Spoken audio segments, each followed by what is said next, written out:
सतगुरु की साजी निवाजी प्यारे साध संगत जी, प्यार और सत्कार से कहना धन निरंकार जी। लख वार करा शुकराना फिर भी थोड़ा है, तैनू सजदे करे जमाना फिर भी थोड़ा है। मैं तेरा शुक्र करा मेरे साहिबा, मेरी जिंदगी ने साइयां तैथों रहमतां ने पाइयां, मेरी सोच तो परा मेरे साहिबा। सच्चे पातशाह आप जी ने इतना दिया है जिसका बयान ही नहीं किया जा सकता। आप जी ने ये अनमोल हीरा, ये ब्रह्म ज्ञान हमारी झोली में डाला है। सच्चे पातशाह किस तरह हम आप जी का शुक्रिया अदा करें, हमारे पास शब्द भी नहीं है। गुरमुख महापुरुष जहाँ पर दूसरों के गुणों की चर्चा करता है, वह गुण अपनाने की कोशिश भी करता है, वहाँ वह अपने गुणों की चर्चा कभी भी नहीं करता। उसका वह अहंकार भी नहीं करता, अभिमान भी नहीं करता। हर समय हर पल सतगुरु का शुक्राना ही करता है। सतगुरु माता जी का शुक्राना करते हुए दासी आप जी के चरणों में ये विचार रखने जा रही है। पहले दासी एक छोटी सी स्टोरी आप जी के चरणों में रखेगी, फिर आगे के जो भी विचार होंगे वो दासी आप जी के चरणों में सतगुरु माता जी के आशीर्वाद से रखेगी। आप जी दासी को बल बख्शना, अगर कोई गलती हो जाए तो क्षमा करना। कहते हैं यूनान में एक रईस ज़्यादा जो स्वभाव से कंजूस भी था, एक गुलाम को खरीद कर लाया जो अपनी बदसूरती के कारण उसे सस्ते दाम में मिल गया था। वो जो गुलाम था उसकी शक्ल सूरत अच्छी नहीं थी, लेकिन उसके अंदर गुण बहुत समाये हुए थे।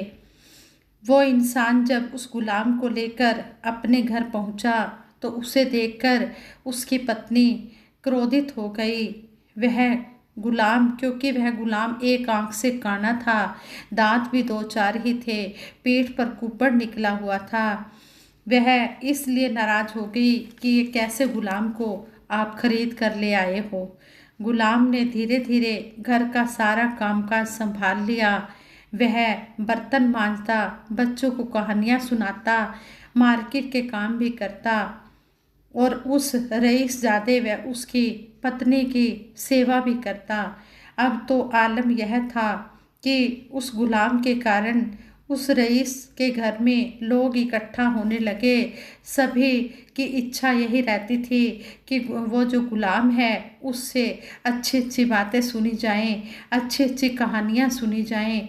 लोग उससे डरना तो दूर उसकी इंतज़ार किया करते थे। गुलाम के जो किस्से थे, गुलाम की जो कहानियाँ थी, उसके चर्चे जब उस यूनान के बादशाह तक पहुँचे तो एक दिन बादशाह भी उस रईस की हवेली में गया और गुलाम के किस्सों को सुनकर बहुत ही खुश हुआ और उस गुलाम को बहुत उपहार देने लगा। तब गुलाम बोला, बादशाह सलामत, मेरा सबसे बढ़िया उपहार यही होगा कि आप मेरे किस्से कहानियाँ को किताब का रूप दे दें ताकि मैं मरकर भी सबसे जुड़ा रहूं। बादशाह ने गुलाम की यह बात मान ली और उसके किस्से कहानियों की किताब बना दी। साथ संगत जी, इस तरह हमें सतगुरु माता सुदीक्षा जी महाराज भी समझा रहे हैं। हम भी सतगुरु निरंकार के गुलाम हैं, सेवक हैं, दास हैं, नौकर हैं। सतगुरु माता जी भी हमें यही समझा रहे हैं कि हमने अच्छे कर्म करते चले जाना है। हमने उस गुलाम की तरह ही सबके दिल में अपनी जगह बनानी है।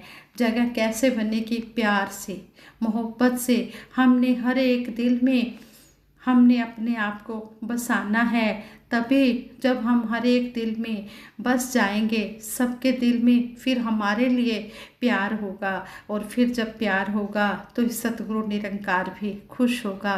क्योंकि सतगुरु सच्चा पातशाह भी आज यही चाहता है कि मेरा गुरसिख जो है वो एक रोशन मीनार बने, वो चलता फिरता पूजा स्थल बन जाए। तो इस तरह सतगुरु माता जी के चरणों में अरदास करते हैं कि सच्चे पातशाह हम आप जी के गुलाम हैं, सेवक हैं, दास हैं हमें अपने चरणों से लगाए रखना, और हमारे ऊपर इतने खुश होना कि हमारे कर्मों को देखकर आप जी के दिल में हम बस जाएं। जिस तरह संपूर्ण हरदेव वाणी में शब्द आता है, जिस गुरसिख ने गुरु के दिल में अपनी जगह बनाई है, कहे हरदेव गुरु भक्ति की कला उसी को आई है। हम भी सच्चे पातशाह के दिल में अपनी जगह बना ले, ऐसे कर्म करें जो कर्म सतगुरु आज चाहता है। कहते हैं इसी तरह से गुरुमुख महापुरुषों का ये जो कर्मों द्वारा अमीर होना, इस ज्ञान की बदौलत अमीर होना है, इसको अगर ये अपनाए रखता है तो ये हमेशा उजला ही रहता है। ऐसे हमें सतगुरु समझा रहे हैं। सतगुरु सच्चे पातशाह कहते हैं कि भक्तों के साथ रहना, उनकी बातें प्यार से सुनना भी महापुरुषों का ऊंचा कर्म होता है। जब महापुरुष इन गुणों को अपना लेते हैं तो उनकी करोड़ गुना शोभा अधिक हो जाती है, यही भक्ति भी बन जाती है। क्योंकि गुरुमुखों महापुरुषों के भक्ति में डूबे हुए वचन हमारे दिल की तार छेड़ते हैं और ऐसा म्यूजिक पैदा करते हैं जो हमें भरपूर आनंद देता है। इन वचनों को श्रवण करने से जहाँ हमें इतना आनंद महसूस होता है, वहीं इन वचनों को हम अपने जीवन में कर्म रूप में भी अपनाए रखते हैं तो यह भक्ति भरा संगीत हमेशा हमें आनंद देता रहेगा। हाँ संगत जी, अगर केवल बोल ही हो, अगर केवल सुनना और सुनाना ही हो तो उससे कभी भी किसी को महानता प्राप्त नहीं हुई है। महापुरुषों भक्तों ने इसको धारण किया है, अपनाया है। जो इसको अपना लेते हैं वही इसका अनुभव करते हैं। जिस तरह कहते हैं तालाब में जो उतरता है वही ठंडक महसूस करता है, लेकिन जो पानी में उतरता नहीं, किनारे पर बैठा हुआ है, उसको इस ठंडक का पता ही नहीं चलता। जिस तरह संपूर्ण हरदेव वाणी में भी सतगुरु बाबा हरदेव सिंह जी महाराज ने हमें इस शब्द द्वारा समझाया है कि जो संतों की प्रीत होती है वह प्रीत ऐसी हो, कहते हैं कि प्रीत ऐसी हो पंछी जैसी प्रीत जगत की, मछली सा भक्तों का प्यार, भगत सदा अपने सतगुरु से जोड़े रखता मन की तार। यहाँ हमें सतगुरु बाबा हरदेव सिंह जी महाराज कह रहे हैं कि जो संसार की प्रीति है वो पंछी जैसी हो, लेकिन मछली की तरह भक्तों का प्यार होना चाहिए। जो भगत होते हैं वो हमेशा सतगुरु से अपने मन की तार को जोड़े रखते हैं, अपनी लीव जोड़े रखते हैं। जब तक होता पानी है तालाब में पंछी आते हैं, पानी अगर नहीं है तो फिर उड़ वहाँ से जाते हैं।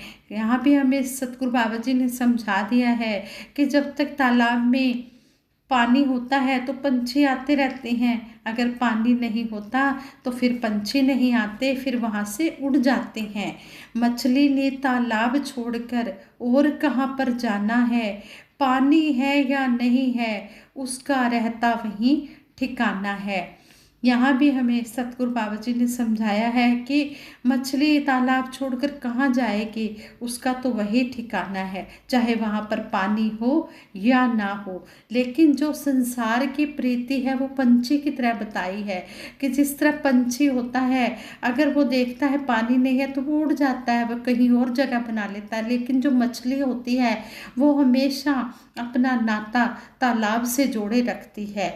इसी तरह आगे सतगुरु बाबा हरदेव सिंह जी महाराज ने हमें इस शब्द द्वारा समझाया है, गुरसिखों के लिए हमेशा सतगुरु का प्यार है, गुरसिख को हरदेव संभाला सतगुरु ने हर बार है। कितना सुंदर यहाँ पर हमें समझाया गया है कि गुरसिख तो हमेशा सतगुरु का प्यार ही मांगते हैं, सतगुरु के चरणों में ही समर्पित रहते हैं, चाहे जैसी भी परिस्थिति हो। अपने मन को सतगुरु के चरणों में जोड़ कर रखते हैं। फिर ऐसे गुरसिखों को सतगुरु हमेशा अपने दामन में रखता है, हमेशा संभालता है, उसकी हर पल रक्षा करता है। ऐसा हमें इस शब्द द्वारा समझाया गया है। और सतगुरु बाबा हरदेव सिंह जी महाराज ने एक बार अपने विचारों में बताया कि राजस्थान के कुछ इलाकों में जाने का मौका मिला। जिस इलाके में भी गए वहाँ चारों तरफ रेत ही रेत नजर आई, मिट्टी ही मिट्टी सड़कों पर नजर आई। चलते चलते अचानक देखा कि थोड़ी सी हरियाली शुरू हो गई है, लहलहाती खेती शुरू हो गई है, घने पेड़ नजर आने लगे हैं। आगे थोड़ा चलकर देखा कि क्या क्या नज़ारा है। आगे पुलिया आई, पुलिया को जब देखा तो उसके नीचे नहर चल रही थी। यानी कि उस सूखे तपते इलाके में उस पानी ने कितनी हरियाली ला दी, उस जल ने कितनी भरपूर फसलें कर दी। इसी तरह से जिस इंसान के जीवन में यह नाम रूपी अमृत आ जाता है, उसके जीवन में भी हरियाली होती है। वह हमेशा ठंडक में रहता है, कलेशों से दूर रहता है, वैर ईर्ष्या से दूर रहता है। एक और चीज उसी रेगिस्तानी इलाके में नजर आई, वहाँ के ऊंट देखने को मिले। ऊंट को देखकर आम इंसान कह देता है कि ऊंट रे ऊंट, तेरी कौन सी कलसी थी, यह क्या टेढ़ा मेढ़ा शरीर है, क्या इसकी शेप है, क्या इसका स्वरूप है। लेकिन उस ऊंट के भी कुछ गुण नजर आए कि वह इस इलाके में कितने कितने दिन चलता रहता है। इंसान को थोड़े समय के बाद ही प्यास लग जाती है, लेकिन वह कई कई दिन तक पानी के बिना रह जाता है। एक और चीज नजर आई, उसकी खुराक। आप जानते हैं कि किक्कर हर स्थान पर हो जाती है, तो उसकी खुराक, ऊंट की खुराक किक्कर है। वह किक्कर के पत्ते खाता है, जिसके साथ में इतने तीखे तीखे कांटे लगे हुए होते हैं।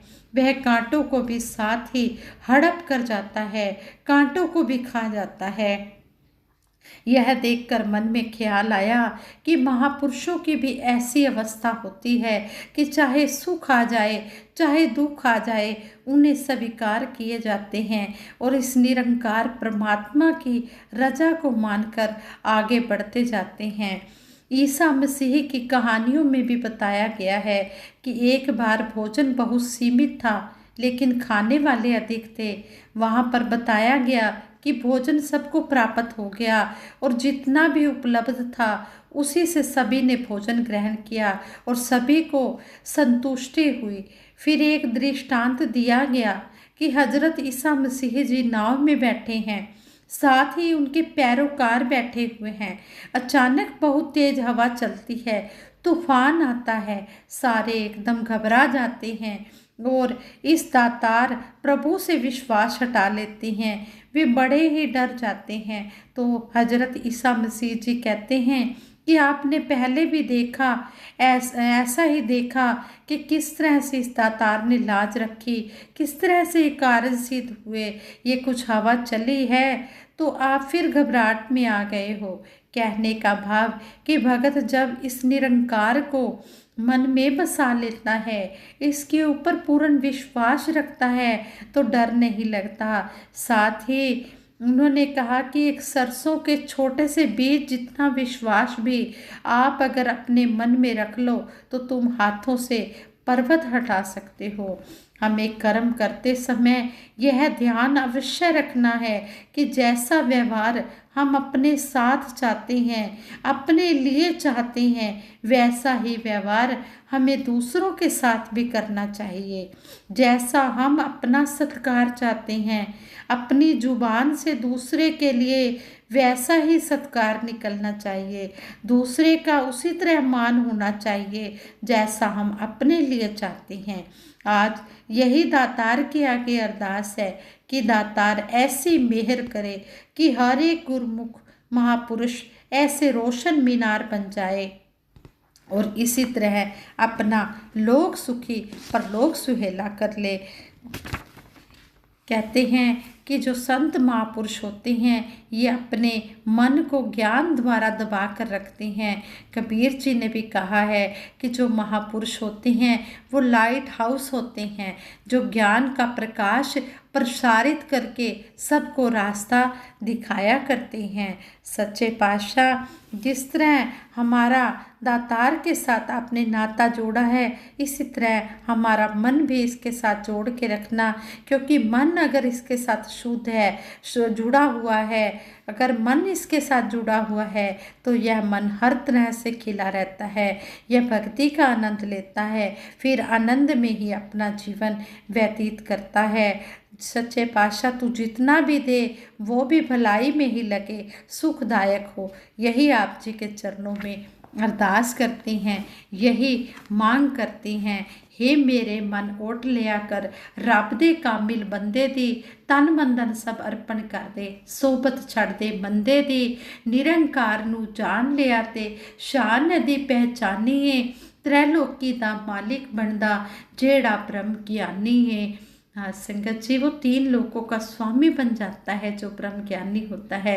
कितनी ऊंची भगत को अवस्था दे दी है सच्चे पातशाह ने, कितनी ऊंची अवस्था बताई है भगत की कि जो इसके साथ जुड़ जाता है, अपनी लीव लगा लेता है, फिर वो 3 लोगों का स्वामी बन जाता है। दासी इन्हीं शब्दों से आप जी के चरणों में सिर रखकर क्षमा प्रार्थी है और आप जी से यही अरदास करती है आप जी के चरणों में कि दासी से कई गलतियां भी हुई होंगी, ये विचार करते हुए आप जी उन गलतियों के लिए दासी को क्षमा कर देना और आगे के लिए सद्बुद्धि बख्शना। सबके भले के लिए दासी सिमरन करवाएगी, सभी ने मिलकर सिमरन में शामिल होना है, अपनी हाजिरी सतगुरु के चरणों में लगानी है। तू ही निरंकार मैं तेरी शरण हाँ, मैनू बख्श लो। तू ही निरंकार मैं तेरी शरण हाँ, मैनू बख्श लो। तू ही निरंकार मैं तेरी शरण हाँ, मैनू बख्श लो। बोलिए सतगुरु माता सुदीक्षा सविंदर हरदेव जी महाराज की जय। निरंकारी राज माता गुरु बचन अवतार की जय। साथ संगत जी प्रेम से कहना धन निरंकार जी।